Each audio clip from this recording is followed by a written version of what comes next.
2 दिवसीय दौरे पर भोपाल पहुंचे हिंदूवादी नेता डॉक्टर प्रवीण तोगड़िया ने अपने दौरे के दौरान सैकड़ों कार्यकर्ताओं से मुलाकात की और हनुमान चालीसा केंद्रों के विस्तार को लेकर चर्चा की।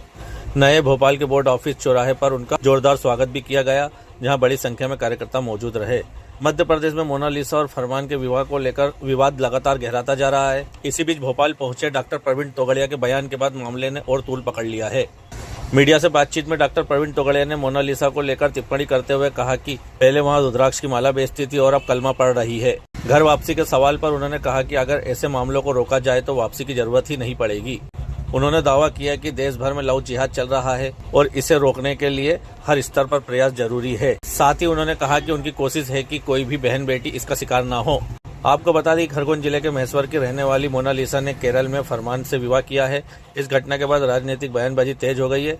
वहीं डॉक्टर प्रवीण तोगड़िया ने गोहत्या के मुद्दे पर भी कड़ा रुख अपनाते हुए कहा कि देश में एक भी गोहत्या नहीं होनी चाहिए और सरकार को इस पर सख्ती से काम करना चाहिए। साथ ही उन्होंने धर्मांतर रोकने की भी मांग की।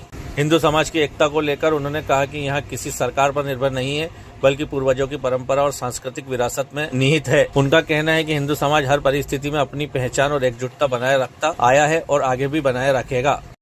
शादी के उसके डायरेक्टर भी आरोप लगा रहे हैं कि लव जिहाद के तहत इसका जो है कि लव जिहाद की शिकार हुई है। ये सच है। वह रुद्राक्ष मारती थी, जी।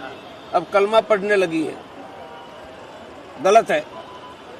सर वापसी के लिए कोई प्रयास वगैरह करेंगे सर? यानी इसकी बात नहीं कर परिवार रहा। सर बहुत सारी ऐसी बिटियां हैं, बच्चियां हैं जो आज भी घर वापसी कर। अरे जाने ही नहीं देंगे तो वापस क्यों करना पड़ेगा?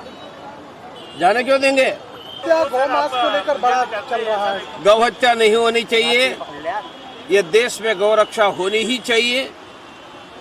एक भी गाय नहीं कटनी चाहिए। एक भी हिंदू का धर्मांतर भी नहीं होना चाहिए। गरीबों को शिक्षा मिले, स्वास्थ्य मिले, युवाओं को रोजगार मिले, किसानों को फसल के दाम मिले। पूरे देश में लव जिहाद के मामले चल रहे हैं और एक भी हिंदू की बहन बेटियों का नाम न ले, यह संकल्प के साथ हम प्रयास कर रहे हैं, आगे भी करते रहेंगे। कहेंगे कि वाकई हिंदू राष्ट्र के लिए बड़ा वो होगा एक।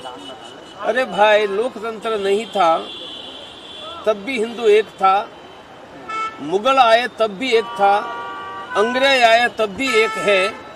इसलिए सरकारें क्या करेगी क्या नहीं करेगी उनके आधार पर हिंदुओं की एकता नहीं है। वह तो हमारे पुरखों की ताकत पर है। हम एक थे, एक ही रहेंगे।